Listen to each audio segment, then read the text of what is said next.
Hi guys, welcome to PKT technology.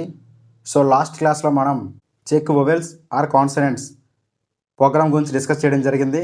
అంటే మనకి alphabets ఉంటాయి కదా 26. ఆ 26లో వొవెల్స్ కొన్ని ఉంటాయి, కాన్సనెంట్స్ కొన్ని ఉంటాయి.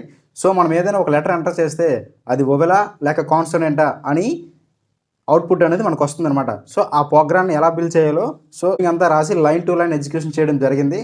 సో ఇప్పుడు కూడా ఈ క్లాస్లో మనం గ్రేడ్ క్యాలిక్యులేషన్ ప్రోగ్రామ్ గురించి డిస్కస్ చేసుకుందాం. సో గ్రేడ్ క్యాలిక్యులేషన్ అంటే మీరు చిన్నప్పటి నుంచి మీ లైఫ్లో ఇది టచ్ అవుతుంది. ఎలాగంటే మీకు మార్క్స్ వస్తాయి కదా, రిజల్ట్స్. సో మీరు ఏ గ్రేడ్ వచ్చిందా, బి గ్రేడ్ వచ్చిందా, సి గ్రేడ్ వచ్చిందా, లేక ఫెయిల్ అయిపోయారా అని మీకు రిజల్ట్స్ వస్తుంటాయి అన్నమాట. ఆ రిజల్ట్స్ ఎలాగ వస్తాయి, మీ స్కోర్ని బట్టి రిజల్ట్స్ ఎలాగేస్తారు. సో మీకు ఇన్ని మార్క్స్ వస్తే ఏ గ్రేడు, ఇన్ని మార్క్స్ వస్తే బి గ్రేడు, ఇన్ని మార్క్స్ వస్తే సి గ్రేడు, లేక ఇన్ని మార్క్స్ వస్తే ఫెయిల్ అయిపోయినట్టు అనేది మీకు కోడింగ్ రూపంలో ఎలా వస్తుందో మీకు చూపిస్తాను. సో మీరు హాల్ టికెట్ ఎంటర్ చేయగానే మీ హాల్ టికెట్ ఫర్ సపోజ్ మీ 10th క్లాస్ రిజల్ట్స్, మీ హాల్ టికెట్ ఎంటర్ చేయగానే మీకు ఎన్ని మార్క్స్ వచ్చాయి, మీది ఏ గ్రేడు, ఫెయిల్ అయ్యారో పాస్ అయ్యారో అనేది ఎలాగొస్తుంది ఒక్క మీ హాల్ టికెట్ నెంబర్తో. అర్థమవుతుందా? సో ఇక్కడ మీకు వచ్చిన మార్క్స్ బట్టి ఏదైనా ఒక సబ్జెక్ట్లో 100 మార్క్స్ పెడితే మీకు ఎన్ని మార్క్స్ వస్తే ఏ గ్రేడ్ వస్తుంది, ఎన్ని మార్క్స్ వస్తే బి గ్రేడ్ వస్తుందని మీకు వచ్చిన మార్క్స్ బట్టి మనకు అవుట్పుట్ ఎలాగేస్తుంది ఆ సాఫ్ట్వేర్. సో అందులో కోడ్ ఎలా రాస్తారో యాజ్ టీజ్గా అలా రాసి మీకు ఎగ్జిక్యూట్ చేస్తాను అనమాట.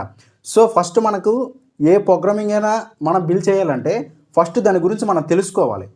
అంటే సో దానికోసం ఒక ఐడియా మనకు ఉండాలి. ఇన్ని మార్క్స్ వస్తే ఇంత పర్సంటేజ్, ఇన్ని మార్క్స్ వస్తే ఈ గ్రేడు, ఇన్ని మార్క్స్ వస్తే ఈ గ్రేడు అని మనకు ఒక ఐడియా వస్తే దాన్ని బట్టి మనం ఈజీగా కోడ్ అనేది బిల్డ్ చేయొచ్చు.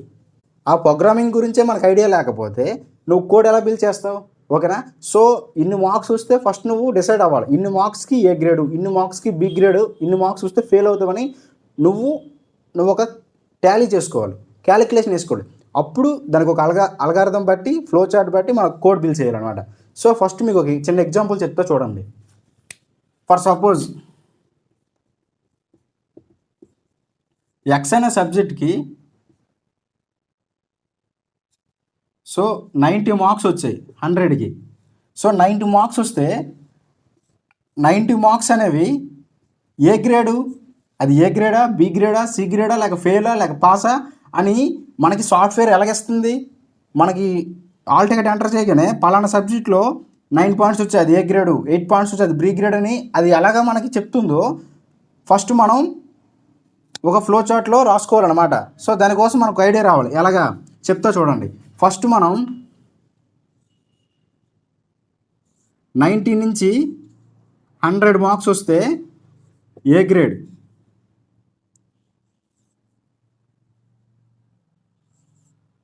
80 నుంచి 89 మార్క్స్లో వస్తే బి గ్రేడ్, 70 నుంచి 79 మార్క్స్లో వస్తే సి గ్రేడ్, 60 నుంచి 69 మార్క్స్ వస్తే డి గ్రేడ్, 50 నుంచి 59 మార్క్స్లో మధ్యలో వస్తే ఈ గ్రేడ్. సో 40 మార్క్స్ బిలో వస్తే ఫెయిల్ అనమాట. సో మనకి ఈ విధంగా మన గ్రేడ్ అనేది నిర్ణయిస్తారు అనమాట.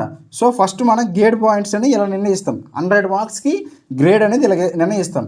90కి 100 మధ్యన వస్తే ఏ గ్రేడు, 80కి 89 మధ్యన వస్తే బి గ్రేడు, 70కి 79 మధ్యన వస్తే సి గ్రేడు, అలాగే 40 కన్నా బిలో వస్తే ఫెయిల్ అని మనకి ఎగ్జామినేషన్ అనేది కేటగిరీ అనేది బోర్డు అనేది ఇలా నిర్ణయిస్తుంది అనమాట.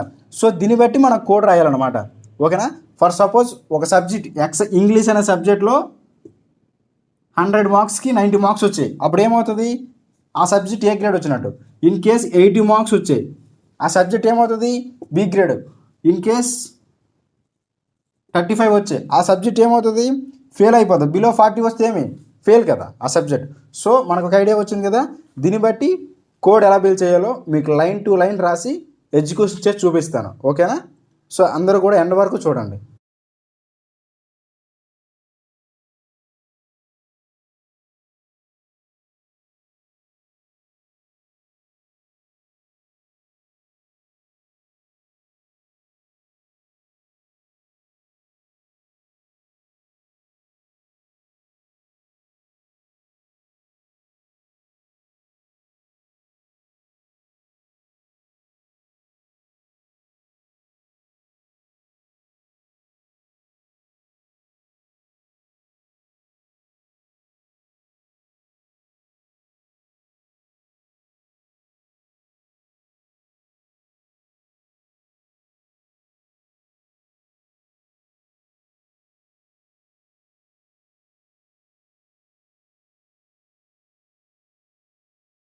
సో మనకు వచ్చిన మార్క్స్ బట్టి గేట్ క్యాలిక్యులేషన్ ఎలా జరుగుతుందో దానికోసం ప్రోగ్రామింగ్ అనేది ఎలా బిల్డ్ చేస్తారనమాట.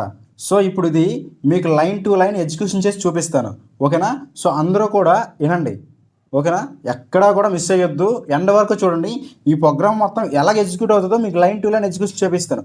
సో మీరు టర్బోసీలో కానీ విఎస్ కోడ్లో కానీ రాస్తే అది ఎగ్జిక్యూషన్ చేసి మీరు మార్క్స్ ఎంటర్ చేయగానే మీకు గ్రేడ్ అంతా చూపించేస్తుంది. దానికి తెలుసు నువ్వు చేసిన తప్ప రైట్ అని, గ్రేడ్ అంతా రైట్ అయితే నీ గ్రేడ్ అంత వస్తుందని దానికి సిస్టమ్కి తెలుసు, నీకు తెలియాలి కదా. ఎప్పుడైతే ఎనాలిసిస్ చేయడం నీకు వస్తుందో అప్పుడే ఏ కోడింగ్ అయినా సరే నువ్వు ఈజీగా చేయగలవు, అర్థమవుతుందా. సో ఈ ప్రోగ్రామ్ గురించి మీకు లైన్ టు లైన్ ఎలా ఎగ్జిక్యూట్ అవుతుందో, సిస్టమ్ ఏ విధంగా ఎగ్జిక్యూషన్ చేసి నీకు రిజల్ట్ ఇస్తుందో, అవుట్పుట్ ఇస్తుందో ఆ విధంగా మీకు ఎగ్జిక్యూషన్ చేసి నీకు రిజల్ట్ ఇస్తాను, ఓకేనా. అవుట్పుట్ ఇస్తాను, ఎండ్ వరకు చూడండి. సో ఈ ప్రోగ్రామింగ్ అనేది మీరు విఎస్ కోడ్లో రాస్తే F6 కొట్టగానే ఎగ్జిక్యూట్ జరిగిపోద్ది అనమాట. మీకు వాల్యూ ఎంటర్ చేయగానే మీకు ఎన్ని మార్క్స్ వచ్చాయో వాల్యూస్ ఎంటర్ చేయగానే మీ గ్రేడ్ ఎంతో చెప్తుంది, ఓకేనా. సో ఇప్పుడు ఇది ఎలా ఎగ్జిక్యూట్ అవుతుందో మీకు చేసి చూపిస్తాను ఫస్ట్, ఓకేనా. చూడండి, stdio.h ఫస్ట్ ఇక్కడికి వస్తుంది అనమాట. హ్యాజ్ ఇంక్లూడ్ stdio.h అని హెడర్ ఫైల్ తీసుకున్నాం. సో తర్వాత సెకండ్ లైన్కి వస్తుంది. సెకండ్ లైన్లో ఏముంది, ఇంట్ మెయిన్ అని ఉంది. సో ఇంట్ మెయిన్ అనేది ఫంక్షన్ అనమాట, మెయిన్ అనేది ఫంక్షన్. సో ఇక్కడ ఓపెన్ కర్లీ బ్రాకెట్ ఇచ్చాము అంటే మెయిన్ ఫంక్షన్ స్టార్ట్ అవ్వబోతుంది అని అర్థం. సో చివరిలో క్లోజ్డ్ కర్లీ బ్రాకెట్ ఉంది అంటే ఇక్కడతో మెయిన్ ఫంక్షన్ క్లోజ్ అయిపోయింది అని అర్థం అనమాట. So open curly bracket closed curly bracket మధ్యన ఏదైతే రాస్తామో బ్లాక్ ఆఫ్ కోడ్ అదే మెయిన్ కంటెంట్. నీకు అవుట్పుట్ రావాలన్నా నువ్వు ఇచ్చిన ఇన్పుట్ నుంచి మనకి ఏ అవుట్పుట్ రావాలో ఇందులోనే ఉంటుంది అనమాట మెయిన్. సో సి లాంగ్వేజ్ కూడా మెయిన్ ఫంక్షన్ ఎక్కడి నుంచి ఉంటుందో అక్కడి నుంచి ఎగ్జిక్యూషన్ చేయడం మొదలెడుతుంది, ఓకేనా. సో నెక్స్ట్ లైన్లోకి వస్తుంది. నెక్స్ట్ లైన్లో ఏముంది, ఇంటూ మార్క్స్ అని ఉంది, అర్థమవుతుందా. ఇంట్ అనేది డేటా టైపు, మార్క్స్ అనేది వేరియబుల్. సో ఇంట్ అనే డేటా టైప్కి మార్క్స్ అనే వేరియబుల్ తీసుకున్నాం అనమాట. సో ఇక్కడ మార్క్స్ అనే వేరియబుల్ తీసుకున్నాం కాబట్టి దీనికి మెమొరీ లొకేషన్లో దీనికంటూ కొంత మెమొరీ అనేది ఎలికేట్ అవుద్ది అనమాట. సో అప్పుడు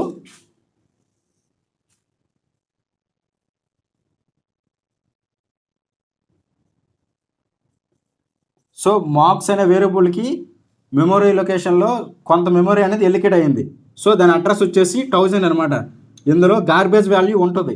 సో మనం వేరియబుల్కి ఏ వాల్యూ ఇవ్వలేదు కాబట్టి మనం వాల్యూ ఇచ్చేంత వరకు కూడా ఆ మెమొరీ లొకేషన్లో గార్బేజ్ వాల్యూ అనేది ఉంటుంది. సో అది ఎంత ఉంటుందో మనం చెప్పలేము అనమాట. అది ఇన్ఫైనట్, పాజిటివ్లో ఉండొచ్చు, నెగిటివ్లో ఉండొచ్చు. ఎప్పుడైతే మనం వాల్యూ ఎంటర్ చేస్తామో అప్పుడే ఆ మెమొరీ లొకేషన్లో మార్క్స్ అనే మెమొరీ లొకేషన్లో వేరియబుల్కి వాల్యూ స్టోర్ అవుద్ది అనమాట. సో అప్పుడు నెక్స్ట్ లైన్కి వస్తుంది, ప్రింట్ ఎఫ్ అని ఉంది కదా. సో నెక్స్ట్ లైన్కి వస్తుంది. నెక్స్ట్ లైన్లో ఏముంది, ప్రింట్ ఎఫ్ అని ఉంది. ప్రింట్ ఎఫ్ అని అంటే వాల్యూని ప్రింట్ చేయాలి. ఏ వాల్యూని ప్రింట్ చేయాలి, ఓపెన్ బ్రాకెట్ క్లోజ్డ్ బ్రాకెట్ మధ్యలో డబుల్ కొటేషన్స్ మధ్యలో ఏదైతే ఉంటుందో ఆ వాల్యూని ప్రింట్ చేయాలన్నమాట. ఇక్కడ డబుల్ కొటేషన్స్ ఉన్నాయి చూసారా, ఈ డబుల్ కొటేషన్లు ఏముంటే ఆ వాల్యూని ప్రింట్ చేస్తుంది. ఏముంది, ఎంటర్ మార్క్స్ అని ఉంది. సో ఇక్కడ మీకు అవుట్పుట్ ఇక్కడ రాస్తాను అనమాట, చూడండి.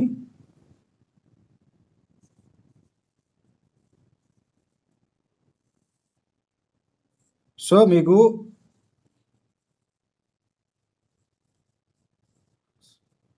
So enter marks is equal to అని ప్రింట్ అయ్యి ఇక్కడ మీకు సిస్టంలో ఇక్కడ బ్లింక్ అవుతుంది. మీరు రన్ చేస్తారు, ప్రోగ్రామ్ని రన్ చేసిన తర్వాత మీకు ఎలా ఎగ్జిక్యూట్ అవుతుందో మీకు చూపిస్తాను. సో ఇక్కడికి వచ్చిన తర్వాత మీకు వాల్యూ ఇక్కడ ప్రింట్ అవుతుంది అనమాట.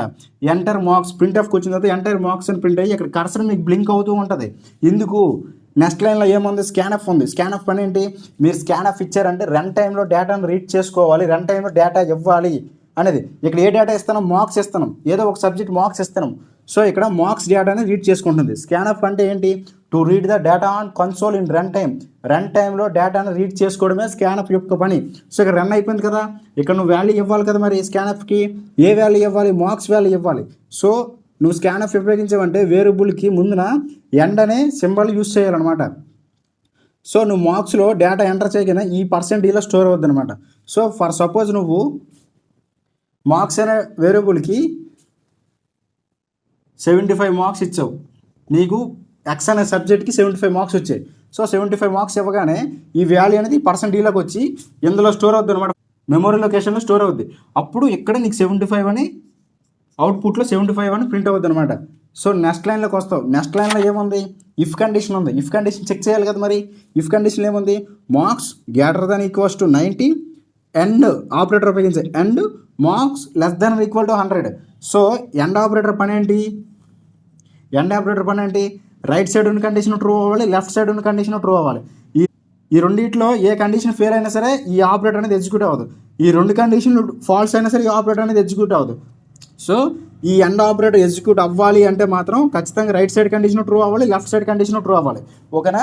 సో గుర్తుపెట్టుకోండి, ఎండ్ ఆపరేటర్ ఉపయోగించామంటే ఈ రైట్ సైడ్ కండిషన్ ట్రూ అవ్వాలి, ఈ లెఫ్ట్ సైడ్ కండిషన్ ట్రూ అవ్వాలి. సో రైట్ సైడ్లో ఏముంది?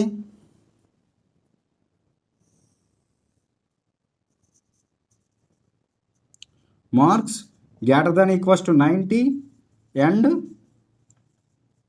Marks less than are equals to 100. So first ఈ కండిషన్ చెక్ చేస్తుంది. రిలేషన్ ఆపరేటర్ కదా, greater than equal relation operator కదా. సో మార్క్స్ అనే వేరియబుల్ ఎంత ఉంది? 75 ఉంది. 75 greater than equals to 90. So ఈ కండిషన్ ఏంటి? సో 75 కన్నా 90 అనేది తక్కువ ఉండాలి. 75 అనేది అదే మార్క్స్ కన్నా 90 వాల్యూ తక్కువ ఉండాలి. మార్క్స్ ఎంత ఉంది? 75 ఉంది. మార్క్స్ అనేవి 90 కన్నా తక్కువ ఉన్నాయి, greater than or equal to. అలాగని 90కి మార్క్స్లో ఉన్న వాల్యూ 75 ఈక్వల్ కాదు. సో ఈ కండిషన్ ఫెయిల్ అయిపోయింది అనమాట, అంటే 0 రిటర్న్ చేస్తుంది. ఎండ్ ఆపరేటర్ ఉంది, ఎండ్ ఆపరేటర్ ఎగ్జిక్యూట్ అవ్వాలంటే ఈ రెండు కండిషన్ ట్రూ అవ్వాలి. ఆల్రెడీ ఇక్కడ ఫెయిల్ అయిపోయింది, చెక్ చేయ అవసరం లేదు. ఈ రెండు ట్రూ అయితేనే ఈ కండిషన్ ఎగ్జిక్యూట్ అవుతుంది. సో ఒక ఆపరేటర్ నీకు ఫస్ట్ కండిషన్ ఫెయిల్ అయిపోయిందంటే ఈ కండిషన్ ఫెయిల్ అయిపోయినట్టే. పోనీ చెక్ చేద్దాం. మార్క్స్లో ఎంత ఉన్నాయి? 75 less than or equal to 100. So 75 అనేది 100 కన్నా తక్కువ ఉండాలి, లేదా 75 అనేది 100కి ఈక్వల్ అవ్వాలి. కానీ ఇక్కడ కండిషన్ ట్రూ అయింది. ఏంటంది? 75 అనేది 100 కన్నా తక్కువ ఉంది, ఇది ట్రూ అయింది. కానీ ఎండ్ ఆపరేటర్ ఎగ్జిక్యూట్ అవ్వాలంటే ఈ రెండు ట్రూ అవ్వాలన్నమాట. సో ఈ కండిషన్ అనేది ఫెయిల్ అయిపోయింది అనమాట. సో ఈ కండిషన్ ఫెయిల్ అయిపోయింది కాబట్టి, సో ఇఫ్ కండిషన్ ఫెయిల్ అయిపోయింది కాబట్టి మరి ఇఫ్ కండిషన్ లోపలికి మరి వెళ్తుంది అనమాట, బయటకు వచ్చేస్తుంది. బయటనే ఏముంది? ఎల్స్ ఉంది. ఇక్కడ ఎల్స్ పని ఏంటి? ఇక్కడ ఎల్స్ ఉంది, కానీ ఎల్స్లో మరొక కండిషన్ ఉంది, ఇఫ్ కండిషన్ ఉంది. ఎల్స్ ఇఫ్ ఎల్స్లో ఏ కండిషన్ లేకపోతే ఎల్స్లో ఏ స్టేట్మెంట్ ఉంటే ఆ స్టేట్మెంట్ డైరెక్ట్గా ఎగ్జిక్యూట్ అయిపోద్ది. ఇక్కడ ఇఫ్ కండిషన్ లేకపోతే ప్రింట్ ఎఫ్ ఇచ్చి గ్రేడ్ బి అని ప్రింట్ అయిపోద్ది. కానీ ఇక్కడ ఎల్స్లో మన కండిషన్ ఇచ్చాం, ఆ కండిషన్ ఖచ్చితంగా చెక్ చేయాలి. ఎల్స్లో ఏ కండిషన్ లేకపోతే ఎల్స్లో ఏ స్టేట్మెంట్ ఉంటే ఆ స్టేట్మెంట్ ఎగ్జిక్యూట్ అయిపోద్ది. కానీ ఇక్కడ మనం ఎల్స్కి ఒక కండిషన్ ఇచ్చాం, మళ్ళీ ఇఫ్ కండిషన్ ఇచ్చాం, ఆ కండిషన్ చెక్ చేయాలి. ఆ కండిషన్ ఏంటి?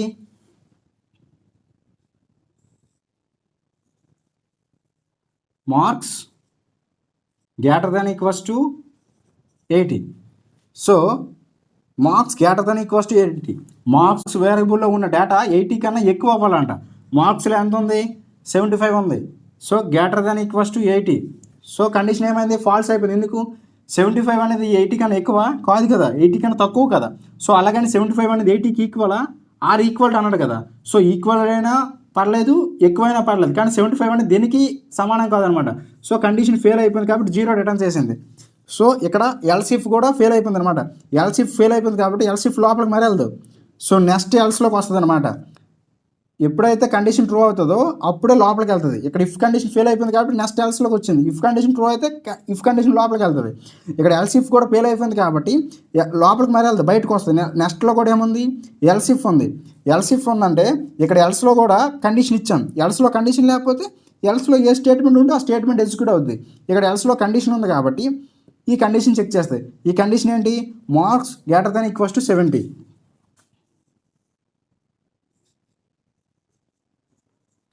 Marks greater than equals to 70. So marks అనేవి 70 కన్నా మార్క్స్లో ఉన్న డేటా అనేది 70 కన్నా ఎక్కువైనా ఉండాలి, లేదా 70కి ఈక్వల్ అయినా అవ్వాలి. ఫోన్ చెక్ చేద్దాం. 75 ఉంది కదా మార్క్స్లో, 75 greater than equals to 70. So 70 కన్నా 75 ఎక్కువే కదా. సో కండిషన్ ఏమైంది? ట్రూ అయింది, అంటే 1 రిటర్న్ చేసింది. కండిషన్ ట్రూ అయింది కాబట్టి ఇఫ్ ఎల్స్లో ఉన్న కండిషన్ ట్రూ అయింది కాబట్టి ఎల్స్ అనేది లోపలికి వెళ్తుంది అనమాట. ఎల్స్ ఇఫ్ లోపలికి వెళ్తుంది. బ్లాక్ ఆఫ్ కోడ్ అనేది ప్రింట్ చేసి ఇక్కడ ఏముంది? ప్రింట్ ఎఫ్ ఫంక్షన్ ఏంటి? ప్రింట్ ఎఫ్ ఏం చేయాలి? వాల్యూని ప్రింట్ చేయాలి. ఏ వాల్యూని ప్రింట్ చేయాలి? సో ఇఫ్ కండిషన్ ప్రింట్ ఎఫ్లో ఏ స్టేట్మెంట్ ఉంటే ఆ స్టేట్మెంట్ అనేది ప్రింట్ అవుద్ది. డబుల్ కొటేషన్ మధ్యలో ఏది ఉంటే అది ప్రింట్ అవుద్ది. ఇక్కడ డబుల్ కొటేషన్ మధ్యలో ఏముంది? గ్రేడ్ సి అని ఉంది, అది యాజ్ టీజ్గా ప్రింట్ అవుద్ది అనమాట. సో గ్రేడ్ సి అని ప్రింట్ అయిన తర్వాత మరి నెక్స్ట్ మరి చెక్ చేయదు. ఎప్పుడైతే ఎల్స్ కండిషన్ ట్రూ అయిపోయిందో నెక్స్ట్లో ఏముందో అది మరి చెక్ చేయదు అనమాట. డైరెక్ట్గా బయటకు వచ్చేస్తుంది. ఎక్కడికి వస్తుంది? ఈ రిటర్న్ 0 దగ్గరికి వస్తుంది అనమాట. ఇదంతా ప్రోగ్రామింగే, అర్థమవుతుందా? సో ఇక్కడికి వస్తుంది, ఇక్కడ వచ్చింది రిటర్న్ 0 ఉంది. సో లాస్ట్లో ఏముంది? క్లోజ్డ్ కర్లీ బ్రాకెట్ ఉంది, ప్రోగ్రామింగ్ అనేది క్లోజ్ అయిపోయింది. సో మనకు అవుట్పుట్ అనేది ఇలా వస్తుంది అనమాట. సో ఇది అవుట్పుట్. ఎంటర్ మార్క్స్ 75 ఇచ్చాము, 75కి సి గ్రేడ్ వస్తుంది అనమాట. మీకు గ్రేడ్ సి అని వచ్చింది అనమాట. మీకు 75 వస్తే గ్రేడ్ సి అని ప్రింట్ అవుద్ది. ఒక అర్థమైంది అనుకుంటా. ఇక్కడ ఇఫ్ కండిషన్ ఉంది, ఈ ఇఫ్ కండిషన్ ట్రూ అయితేనే లోపలికి వెళ్తుంది, ఇఫ్ కండిషన్ ఫాల్స్ అయితే నెక్స్ట్ ఎల్స్లోకి వెళ్తుంది. సో ఇక్కడ కండిషన్ ట్రూ అయిపోయింది కాబట్టి అది ప్రింట్ ఆఫ్ అనేది ఆ ఇఫ్ కండిషన్ యొక్క స్టేట్మెంట్ అనేది ఎగ్జిక్యూట్ అయిపోయింది. సో ఎగ్జిక్యూట్ అయిపోయిన తర్వాత మరి నెక్స్ట్ ఎల్స్లోకి మరి వెళ్తుంది అనమాట. డైరెక్టర్గా బయటకు వచ్చేస్తుంది. బయట ఏముంది, రిటర్న్ అనేది రిటర్న్ 0 అని ఉంది. సో తర్వాత లైన్లో ఏముంది, క్లోజ్డ్ కర్లీ బ్రాకెట్ ఉంది, ప్రోగ్రామింగ్ ఎండ్ అయిపోయింది, మెయిన్ ఫంక్షన్ క్లోజ్ అయిపోయింది అనమాట. సో అవుట్పుట్ అనేది ఇక్కడ ప్రింట్ అవుతుంది. సో అర్థమైందా? సో ఈ విధంగా ఎగ్జిక్యూట్ అవుతుంది. అర్థమైందా? సో ఒకవేళ మీరు ఇక్కడ మార్క్స్ అనేవి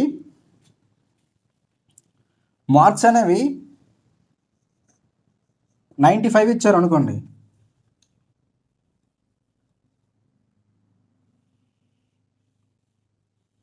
సో ఇక్కడ మీరు మార్క్స్ వేరియబుల్లోకి 95 వాల్యూ ఇచ్చారు. సో అప్పుడు డేటాబేస్లో ఇక్కడ 95 అని స్టోర్ అవుతుంది. ఇక్కడ మీకు సో ఇక్కడ ప్రింట్ అయిపోయింది కదా. తర్వాత మార్క్స్కి 95 వాల్యూ ఇచ్చారు. ఇక్కడ 95 అనేది ప్రింట్ అవుతుంది అనమాట. నెక్స్ట్ లైన్లో ఏముంది, ఇఫ్ కండిషన్ ఉంది. ఇఫ్ కండిషన్ ఏంటి, ఇక్కడ ఎండ్ ఆపరేటర్ ఉపయోగించారు. Marks greater than equal to 90 and marks less than equal to 100.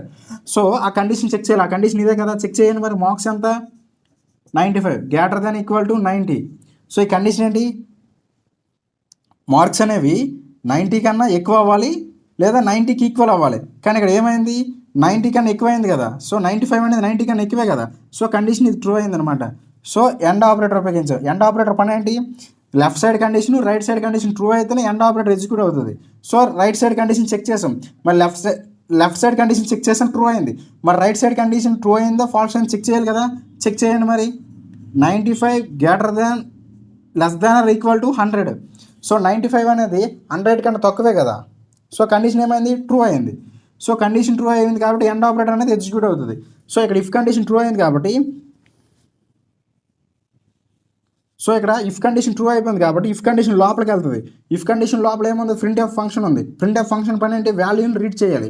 ఏ వాల్యూని రీడ్ చేయాలి, open bracket closed curly bracket, open bracket closed bracket మధ్యలో డబుల్ కొటేషన్ మధ్యన ఏముంటుందో ఆ వాల్యూని ప్రింట్ చేయాలి. ఏం వాల్యూ ఉంది, గ్రేడ్ ఏ అని ఉంది. సో గ్రేడ్ ఏ అని ప్రింట్ అవుతుంది అనమాట. సో ఇఫ్ కండిషన్ ఎగ్జిక్యూట్ అయిపోయింది కాబట్టి ఎల్స్ ఏవి మరి చెక్ చేయమంట. ఆ తర్వాత ఎన్ని ఎల్స్లు ఉన్నా మరి అవి ఏవి చెక్ చేయవు. ఇఫ్ కండిషన్ ట్రూ అయిపోయింది కాబట్టి డైరెక్టర్గా బయటకు వచ్చేస్తుంది. ఎక్కడికి వస్తుంది, ఇక్కడ రిటర్న్ దగ్గరికి వస్తుంది అనమాట. రిటర్న్ దగ్గరికి వస్తుంది. రిటర్న్ 0 ఉంది. నెక్స్ట్ లైన్లో ఏముంది, క్లోజ్డ్ కర్లీ బ్రాకెట్ ఉంది. సో ప్రోగ్రామింగ్ అనేది ఎండ్ అయిపోయింది అనమాట. సో మీకు అవుట్పుట్ అనేది ఇలా వస్తుంది. సో లాస్ట్లో మీరు ఎంటర్ మార్క్స్ 95 గ్రేడ్ ఏ అని మీకు అవుట్పుట్ వస్తుంది అనమాట. సో అర్థమైందా? సో ఫర్ సపోజ్ మీరు ఇప్పుడు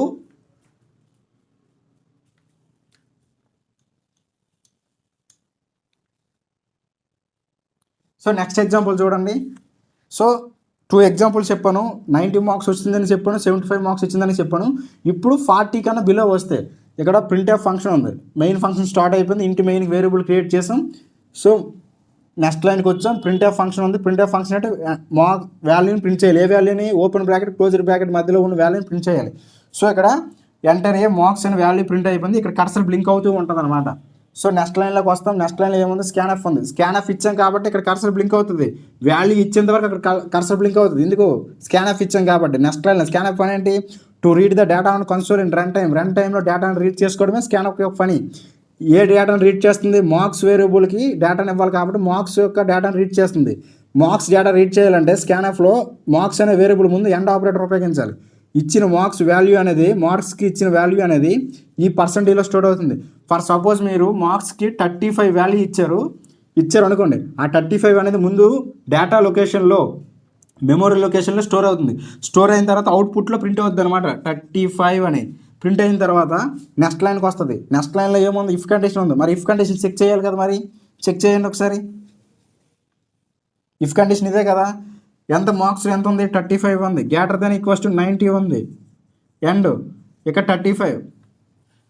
సో ఈ కండిషన్ చెక్ చేయండి. 35 గ్రేటర్ దెన్ ఈక్వల్స్ టు 90 కాదు కదా. 35 అనేది 90 కన్నా ఎక్కువేంటి? కాదు కదా, రాంగ్ కదా. ఇప్పుడు 35 అనేది 90కి ఈక్వల్ ఏంటి? కాదు కదా. గ్రేటర్ దాన్ ఈక్వల్ టు ఎక్కువైనా అవ్వాలి, ఈక్వల్ అవ్వాలి. సో ఈ కండిషన్ ఫెయిల్ అయిపోయింది అనమాట. రెండు కాదు, రిటర్న్ 0 వచ్చింది. ఎండ్ ఆపరేటర్ ఉంది మధ్యలో. ఎండ్ ఆపరేటర్ తర్వాత నెక్స్ట్ కండిషన్ చెక్ చేయాలి కదా. ఈ కండిషన్ ఫెయిల్ అయిపోయిందంటే డైరెక్ట్గా ఎండ్ ఆపరేటర్ అనేది ఫెయిల్ అయిపోయినట్టే. ఈ కండిషన్ మొత్తం ఫెయిల్ అయిపోయినట్టే సింపుల్గా. ఎందుకు? ఎప్పుడైతే ఫస్ట్ కండిషన్ ట్రూ అవుతుందో, లెఫ్ట్ సైడ్ ఉన్న కండిషన్ ట్రూ అవుతుందో, అప్పుడు రైట్ సైడ్ కండిషన్ చెక్ చేయాలి. అది ఫాల్స్ అవుతుంది, రైట్ సైడ్ అవుతుంది అనేసి. సో ఎండ్ ఆపరేటర్ ఏంటి? రెండు ట్రూ అయితేనే కదా మనకి నెక్స్ట్ ఎగ్జిక్యూట్ అవుతుంది ఎండ్ ఆపరేటర్. సో రెండింటిలో ఒకటి ఫాల్స్ అయినా కండిషన్ ఫాల్స్ అయిపోతుంది, చెక్ చేయ అవసరం లేదు. సో మీ డౌట్ కొలితే చెక్ చేద్దాం. మార్క్స్లో ఎంత ఉంది? 35 ఉంది. Less than or equal to 100 ఉంది. సో మార్క్స్ అనేవి 100 కన్నా తక్కువే కదా. సో కండిషన్ ట్రూ అయింది, 1 రిటర్న్ చేసింది. బట్ ఇక్కడ ఎండ్ ఆపరేటర్ అనేది right side condition, left side condition రెండు ట్రూ అవ్వాలి. కానీ ఇక్కడ లెఫ్ట్ సైడ్ ఫాల్స్ అయింది, రైట్ సైడ్ ట్రూ అయింది. ఈ కండిషన్ ఫెయిల్ అయిపోయింది కాబట్టి మరి ప్రింట్ఎఫ్లోకి మరి వెళ్తుంది అనమాట. సో నెక్స్ట్ ఎల్స్లోకి వస్తుంది. ఎల్స్లో ఏముంది? మళ్ళీ ఎల్స్లో ఏ వాల్యూ లేకపోతే, ఎల్స్లో ఏ కండిషన్ లేకపోతే, ఎల్స్లో ఏ స్టేట్మెంట్ ఉంటుందో ఆ స్టేట్మెంట్ ఎగ్జిక్యూట్ అయిపోద్ది. కానీ ఇక్కడ ఎల్స్లో ఇఫ్ కండిషన్ ఉంది. ఇఫ్ కండిషన్ ఏముంది? Marks greater then equal to 80. ఇక ఈ కండిషనే కదా. సో మార్క్స్ చెక్ చేయండి. 35 greater then equals to 80. So 35 అనేది 80 కన్నా ఎక్కువ? కాదు కదా, ఫెయిల్ అయిపోయింది. ఇప్పుడు 35 అనేది 80కి ఈక్వలా? కాదు కదా. సో వాల్యూ ఫెయిల్ అయిపోయింది, 0 రిటర్న్ చేసింది అనమాట. సో మరి ఇది కూడా మరి లోపలికి వెళ్దు. సో నెక్స్ట్ స్టేట్మెంట్ నెక్స్ట్ ఎల్స్లోకి వెళ్తుంది. ఎల్స్లో ఏముంది? మళ్ళీ ఇఫ్ కండిషన్ ఉంది. ఆ ఇఫ్ కండిషన్ చెక్ చేయండి. ఇఫ్ ఇక్కడ ఎల్స్లో కండిషన్ లేకపోతే ఎల్స్లో ఏ స్టేట్మెంట్ ఉందో ఆ స్టేట్మెంట్ డైరెక్ట్గా ఎగ్జిక్యూట్ అయిపోద్ది. ఎల్స్లో కండిషన్ ఉంటేనే కండిషన్ చెక్ చేస్తుంది. సో ఇక్కడ ఎల్స్లో కూడా కండిషన్ ఉంది. ఏ కండిషన్ ఉంది? Marks greater then equals to 70. ఇదే కదా, marks greater then equals to 70 కదా. మార్క్స్లో ఎంత ఉన్నాయి? 35 గ్రేటర్ దెన్ ఈక్వల్స్ టు 70. ఈ కండిషన్ ఏమైంది? ఫెయిల్ అయిపోయింది. 35 అనేది 70కి ఎక్కువ? కాదు కదా. ఇప్పుడు 35 అనేది 70కి ఈక్వలా? కాదు కదా. సో కండిషన్ ఫెయిల్ అయిపోయింది, 0 వచ్చింది అనమాట వాల్యూ. సో అది కూడా ఫెయిల్ అయిపోయింది. నెక్స్ట్కి వస్తుంది. నెక్స్ట్ ఎల్స్లోకి వెళ్తుంది. నెక్స్ట్ ఎల్స్లో కూడా ఇఫ్ కండిషన్ ఉంది. ఇఫ్ కండిషన్ మరి చెక్ చేయాలి కదా. ఇఫ్ కండిషన్ ఏముంది? Marks less than or equal to, marks greater than equal to 60 ఉంది. సో మార్క్స్ అనేవి మార్క్స్లో ఎంత ఉన్నాయి? 35 greater than equal to 60. So 35 అనేది 60 కన్నా ఎక్కువ? కాదు కదా, ఫెయిల్ అయిపోయింది. ఇప్పుడు 35 అనేది 60కి ఈక్వలా? కాదు కదా. సో 0 రిటర్న్ చేసింది, కండిషన్ ఫెయిల్ అయిపోయింది. సో ఇది కూడా లోపలికి వెళ్తుంది అనమాట, బయటకు వచ్చేస్తుంది. ఎక్కడికి వస్తుంది? ఈ ఎల్స్ కాడికి వస్తుంది. ఈ ఎల్స్లో ఏముంది? Marks greater than equals to 50 ఉంది. ఏముంది? Marks greater than equals to 50 ఉంది. మార్క్స్లో ఎంత ఉంది? 35 ఉంది. Greater than equals to 50. So 35 అనేది 50 కన్నా ఎక్కువ? కాదు కదా, ఫెయిల్ అయిపోయింది. ఇప్పుడు 35 అనేది ఈక్వల్ 50కి? కాదు కదా, ఫెయిల్ అయిపోయింది కాబట్టి 0 రిటర్న్ చేసింది. సో ఇది కూడా మరి లోపలికి వెళ్తుంది అనమాట, బయటకు వస్తుంది, నెక్స్ట్లోకి వెళ్తుంది. నెక్స్ట్లో ఏముంది? ఎల్స్ ఇఫ్ ఉంది. ఎల్స్ అంటే ఇఫ్ కండిషన్ ఉంది కాబట్టి చెక్ చేయాలి. ఇఫ్ కండిషన్లో ఏముంది? ఇది జరుపుతున్నా. ఇక్కడ ఇఫ్ కండిషన్లో ఏముంది? ఎల్స్ ఇఫ్లో marks greater then equal to 0. ఇక్కడ కండిషన్ ఏముంది? Marks greater then equals to 0 ఉంది. సో మార్క్స్ ఎంత? 35 greater then equals to 0. So 35 అనేది 0 కన్నా ఎక్కువే కదా. సో కండిషన్ ట్రూ అయింది. సో కండిషన్ ట్రూ అయింది కాబట్టి ఆ స్టేట్మెంట్లో ఆ ఇఫ్ కండిషన్లో ఆ ఎల్సిఫ్లో ఏ స్టేట్మెంట్ ఉంటే ఆ స్టేట్మెంట్ ఎగ్జిక్యూట్ అవుతుంది, అప్పుడు లోపలికి వస్తుంది, ఎల్సిఫ్ లోపలికి వస్తుంది. కండిషన్ ట్రూ అయింది కాబట్టి. ఎల్సిఫ్లో ఏముంది? 1 రిటర్న్ చేసింది. ఎల్సిఫ్లో ఏముంది? ప్రింట్ఎఫ్ ఉంది. ప్రింట్ఎఫ్ ఫంక్షన్ అంటే వాల్యూని ప్రింట్ చేయాలి. ఏ వాల్యూ ఉంది? ఫెయిల్ అని ఉంది. ఓపెన్ బ్రాకెట్ క్లోజ్డ్ బ్రాకెట్ మధ్యలో ఫెయిల్ అని ఉంది కాబట్టి ఫెయిల్. సో ఫెయిల్ అయిపోయింది కాబట్టి సో నెక్స్ట్ ఎల్స్ మరి చెక్ చేయదు అనమాట. ఎందుకంటే ఇక్కడ ఇఫ్ కండిషన్ ఉంది, డైరెక్ట్గా ఎగ్జిక్యూట్ అయిపోయింది. ఇఫ్ కండిషన్ ట్రూ అయిపోయింది కాబట్టి సో డైరెక్ట్గా బయటకు వస్తుంది. ఇక్కడ రిటర్న్ 0 ఉంది, క్లోజ్డ్ బ్రాకెట్ ఇచ్చాం కాబట్టి మెయిన్ ఫంక్షన్ ఎండ్ అయిపోయింది, క్లోజ్ అయిపోయింది. సో ప్రోగ్రామింగ్ ఎండ్ అయిపోయిన తర్వాత మీకు అవుట్పుట్ ఇలా వస్తుంది. సో మీకు ముందే చెప్పాను కదా, 40 కన్నా తక్కువ ఉంటే ఏమవుతుంది? ఆ సబ్జెక్ట్ ఫెయిల్ అయిపోతుంది. సో ఎంటైర్ మార్క్స్ ఇచ్చావు, 35 ఇచ్చావు నువ్వు, సో నువ్వు ఫెయిల్ అయిపోవడం అవుట్పుట్ వస్తుంది అనమాట. అర్థమైందా? ఇన్ కేస్ మీరు 100 కన్నా ఎక్కువ ఇచ్చారు అనుకోండి, లేదా మైనస్ వాల్యూలు ఇచ్చారు అనుకోండి, ఒకసారి ట్రై చేయండి, ఏమొస్తుందో అవుట్పుట్ నాకు కామెంట్ సెక్షన్ తెలియజేయండి. సో మీకు ఒక చిన్న హోంవర్క్ ఇస్తున్నా, చూడండి. మీరు ఒక వాల్యూని 100 కన్నా ఎక్కువ ఇవ్వండి, 101 లేదా 200, 1000 ఇవ్వండి, లేదా మైనస్లు ఇవ్వండి. అప్పుడు అవుట్పుట్ ఏమొస్తుందో తెలుసా? సో ఇక్కడ కానీ ఇచ్చారు, అవుట్పుట్ ఇక్కడ ఇచ్చారు. ఒకవేళ ఈ కండిషన్ కూడా ఫెయిల్ అయిపోయింది అనుకోండి, 0 కానీ ఈ వాల్యూ తక్కువ అయిపోయింది అనుకోండి, అప్పుడు ఏమొస్తుంది కదా, నెక్స్ట్ ఎల్స్లోకి వెళ్తుంది. నెక్స్ట్ ఎల్స్లో ఏ కండిషన్ లేదు కాబట్టి ఈ ప్రింట్ఎఫ్ అనేది ఎగ్జిక్యూట్ అవుతుంది అనమాట. ఏమైతే ఇన్వాలిడ్ అని వస్తుంది మీకు అవుట్పుట్లో. అవుట్పుట్లో ఏమొస్తుంది? ఇన్వాలిడ్ ఉంటాయి. మార్క్స్ ఎప్పుడైనా ఎంత ఉంటాయి? 100 ఉంటాయి, మైనస్లో ఉండవు కదా, అలాగని 100 దాటి ఉండవు కదా. సో మీరు ఇచ్చిన ఇప్పుడు మీరు హాల్ టికెట్ ఎంటర్ చేయగానే ఆ నెంబర్ తప్పు అయింది అనుకోండి, ఏమొస్తుంది, ఇన్వాలిడ్ అని వస్తుంది. ఎందుకు, ఆడికి తెలుసు ఆల్రెడీ సాఫ్ట్వేర్లో నీ యొక్క హాల్ టికెట్ నెంబర్స్ ఎన్ని ఉంటాయి, అన్నీ స్టోర్ అయ్యి ఉంటాయి. సో నువ్వు నీకు కావాల్సిన నెంబర్ ఎంటర్ చేస్తేనే, ఆ డేటాబేస్లో ఉన్న నెంబర్ ఎంటర్ చేస్తేనే నీకు రిజల్ట్ వస్తుంది, అవుట్పుట్ వస్తుంది, నీ మార్క్స్ ఎన్ని వచ్చాయి. ఇన్ కేసు నువ్వు హాల్ టికెట్ నెంబర్ రాంగ్ చేసేవానికి ఏమొస్తుంది, ఇన్వాలిడ్ హాల్ టికెట్ నెంబర్ అని వస్తుంది. అర్థమైందా?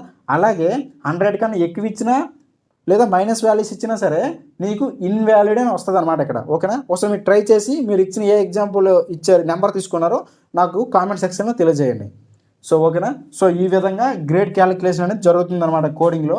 సో మీకు ఏమైనా డౌట్స్ ఉంటే మాత్రం నా కామెంట్ సెక్షన్లో తెలియజేయండి, మీకు ఖచ్చితంగా నేను తెలియజేస్తాను. ఓకేనా? సో మన వీడియో మీకు వర్త్ అనిపిస్తే మాత్రం మన వీడియోకి లైక్ చేసి మన ఛానల్ సబ్స్క్రైబ్ చేసుకుని ఒక నలుగురికి షేర్ చేయండి. ఓకేనా? Thank you one and all.